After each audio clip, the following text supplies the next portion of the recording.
talking about you published a story about a recent study that was conducted by Pew Research Center that talks about how people who are Hispanic, Latino, like to get their news. And I was kind of surprised by the number. You're not alone in regard to being surprised. Nationally, we're talking about nearly 65 million people. The majority of that population gets their news and information and entertainment in English. There's a preference in English.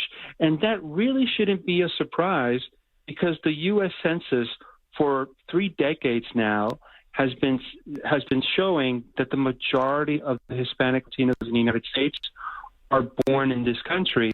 And like everybody who's born in the United States, English is your native language. But what happens is because of one-dimensional negative narratives in mainstream media about this population, because it is persistently that image, that narrative of the other, it creates a false narrative of who and what a Hispanic and Latino is in the United States.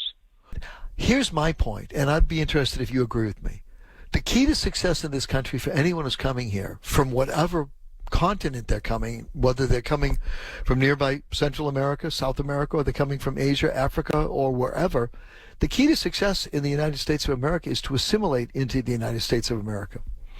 I hope you would agree with me on that. I agree with you. And the key to success in our country is English. Now, with that said, the second most spoken language outside of English is Spanish. Mm-hmm. And more people speak Spanish in the United States than any other Spanish-speaking country in the world except for Mexico. So that also tells me that in our country, if you want to be successful, and we know that success is based on diversity, being bilingual and speaking Spanish is also a key to success.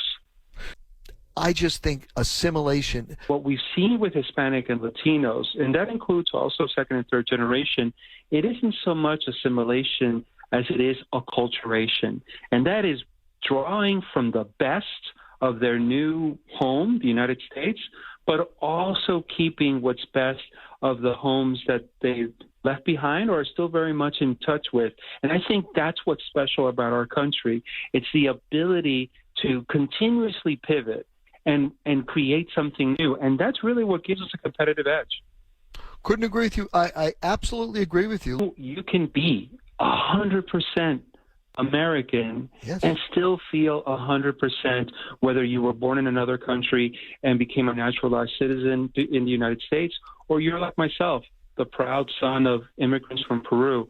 I think there's enough room to be able to call ourselves the 200% and not be made to feel as the other, as a foreigner, just because you've got some Irish pride, another person has some Polish pride, and I have some Peruvian pride.